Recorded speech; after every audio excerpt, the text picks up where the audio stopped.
Assalamualaikum warahmatullahi wabarakatuh. Apa kabar semuanya?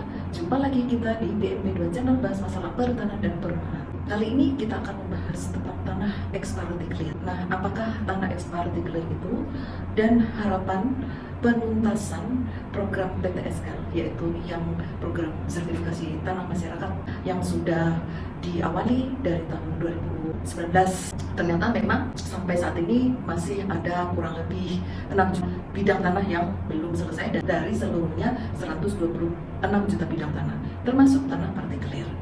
Nah, harapan bagi para pemilik tanah ex partikelir itu, tanahnya juga bisa segera menjadi sertifikat, karena rupanya sudah banyak yang mendaftarkan ke kantor pertanahan atau ke kelurahan setempat, tetapi belum diproses atau penyelesaiannya sampai saat ini belum selesai.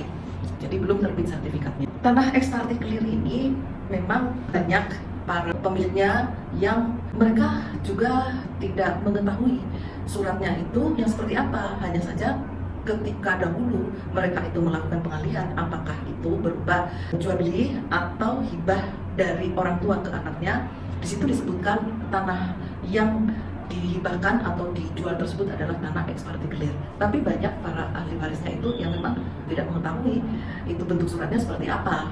Tanah ex partikelir itu tadinya adalah tanah partikelir yang sejatinya itu adalah tanah eigenom, tetapi tanah eigenom yang mempunyai hak istimewa, yaitu hak pertuanan. Jadi pada masa penjajahan atau kolonial, bahkan sebelum pemerintah Hindia Belanda resmi memerintah di Indonesia saat ini, pada saat itu tanah partikelir itu dimulai dari saat VOC itu berada di Indonesia. Mereka bukan pemerintah sebenarnya, tetapi mereka adalah suatu kongsi dagang yang mereka juga sebetulnya melakukan hal-hal yang seperti penjajahan. Nah, pada saat itu mereka menjual tanah-tanah swasta, artinya tanah-tanah swasta itu termasuk tanah yang dimiliki masyarakat itu kepada para pembelinya yang kemudian menjadi tuan-tuan tanah, karena yang dijual itu luasnya itu berhektar-hektar, sangat luas gitu, puluhan hektar bahkan ratusan hektar, sehingga itu menjadi tanah dari tuan tanah yang kemudian mereka mengelola tanah partikelir itu seperti mereka mengelola suatu negara, karena di dalam tanah partikelir itu ada juga struktur-struktur pemerintahannya. Kemudian pada saat Gubernur Jenderal pertama yang memerintah Indonesia di bawah pemerintahan Belanda, di bawah kerajaan Belanda, yaitu Willem Daendels, itu penjualan tanah yang kemudian jadi tanah partikelir itu semakin luas dan semakin masif dilaksanakan. Kemudian dilanjutkan dengan Raffles, ya, dilanjutkan dengan Gubernur Jenderal yang lainnya. Jadi hak pertuanan di atas tanah partikelir itu, di mana tuan tanah yang memiliki tanah yang dinamakan tanah partikelir itu, dia bisa membentuk suatu seperti di pemerintahan, yaitu bahwa di tanah itu ada semacam kepala desa atau lurah, ada kemudian ada administraturnya, kemudian ada camatnya, kemudian di bawah-bawahnya lurah itu ada demang atau apa gitu. Pokoknya ada struktur organisasi pemerintah. Jadi seakan-akan tanah partikelir itu adalah suatu negara di dalam negara. Tujuan ini sebetulnya mengapa pemerintah Hindia Belanda saat itu gencar menjual tanah-tanah ini kepada tuan tanah yang berasal dari Eropa, baik timur asing maupun orang Indonesia sendiri. Tentunya kalau orang pribumi, orang yang pada saat itu orang yang kaya raya. Orang timur asing itu ada orang Arab, juga ada orang keturunan Tionghoa. Demikian pada saat tanah partikelir itu berlangsung saat itu, tuan tanah ini di samping mempunyai struktur semacam struktur pemerintahan sendiri, juga dia mempunyai hak untuk menyewakan tanah itu kepada justru penduduk-penduduk yang tadinya sudah berada di atas tanah itu dan yang sudah mengusahakan sebagai petani atas tanah-tanah itu. Jadi penjualan tanah itu juga di samping tanah disertai juga penduduk-penduduk yang ada di atas tanah itu, yang kemudian mereka itu dipaksa untuk melakukan kerja paksa. Di samping itu mereka disuruh menyewa tanah itu juga, padahal tadinya itu tanah mereka sendiri yang mereka usahakan, mereka garap, dan juga mereka itu harus membayar pajak atau cukai ke tuan tanah itu. Cukai bisa berupa bagian dari hasil tanah yang di atas tanah partikelir itu, atau juga bisa berupa uang.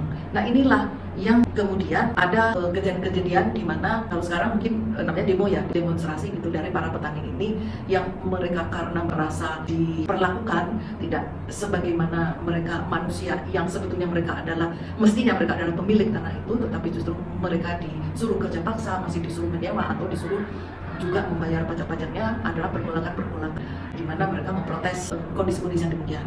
Nah, sampailah pada Indonesia Merdeka, pelan-pelan tanah partikelir ini oleh pemerintah diberikan ganti rugi. Tetapi lama-kelamaan karena dana anggaran pemerintah itu juga terbatas pada saat itu baru merdeka, maka pada tahun 1998 dengan Undang-Undang Nomor 1 tahun 1998 tentang penghapusan tanah partikelir, maka seluruh tanah partikelir itu dihapuskan dan menjadi tanah negara. Setelah menjadi tanah negara, yang tadinya tanah-tanah itu berupa tanah-tanah usaha masyarakat, maka itu diberikan lagi kepada masyarakat sebagai hak milik. Kecuali tanah di luar tanah usaha itu, maka semua itu menjadi tanah yang dikuasai langsung oleh negara. Demikian pada waktu tahun 1958 oleh Menteri Agraria saat itu diproseslah tanah-tanah yang bekas tanah-tanah usaha itu kembalikan kepada masyarakat dan mereka diberikan hak milik atas tanah-tanah yang tadinya sudah diusahakan sama mereka sampai saat mereka diberikan hak milik karena penghapusan tanah partikelir itu.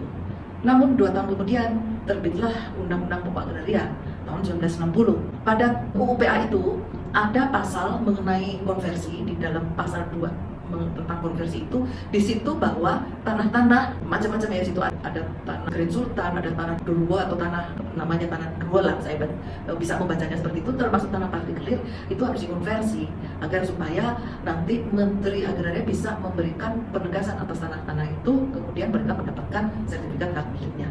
Kenyataannya sampai saat ini masih banyak tanah-tanah bekas partikelir itu yang belum dilakukan pendaftaran atau belum dikonversi, sehingga sampai saat ini atas tanah itu banyak yang belum bersertifikat. Ini banyak di Jakarta itu, di sekitar Jakarta Timur dan Barat itu banyak sekali tanah-tanah eks partikelir ini yang sampai sekarang belum bersertifikat. Di daerah Jawa Timur juga banyak ya tanah-tanah eks partikelir ini.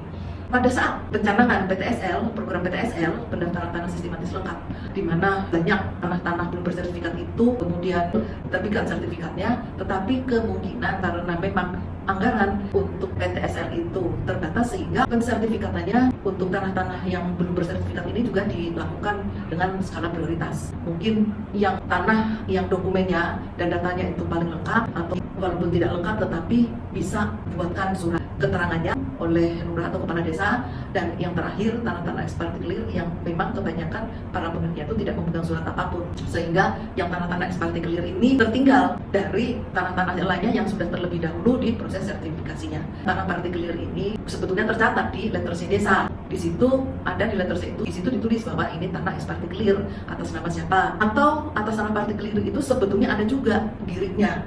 Maksudnya ada surat pajak tanahnya, karena sebelum adanya UU-PA itu bukti kepemilikan tanah itu kan juga bisa berdasarkan surat pajak tanah yang disebut kiri, yang disebut kikitir atau pipil kalau di Bali, termasuk surat yang pajak untuk tanah eks partikelir. Tapi entah mengapa banyak ahli waris dari pemilik eks partikelir itu tidak memegang surat-surat bukti itu, atau mereka mungkin juga tidak tahu bahwa mereka harus pergi ke kelurahan atau kantor desa untuk mereka bisa melihat letter C yang ada di sana atau bagaimana. Intinya sekarang masih banyak tersisa yang belum terdaftar itu adalah tanah eks partikelir.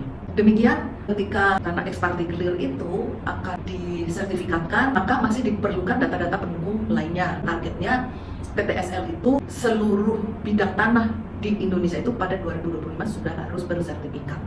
Nah, semoga aja bagi pemilik tanah eks partikelir ini bisa segera mendaftarkan tanahnya itu untuk mengikuti program PTSL, dan jangan ragu-ragu dan rajin-rajin untuk selalu menanyakan ke kelurahan dan kantor desa setempat untuk menanyakan apakah untuk kelurahan atau desa bersangkutan akan diikut sertakan program PTSL itu.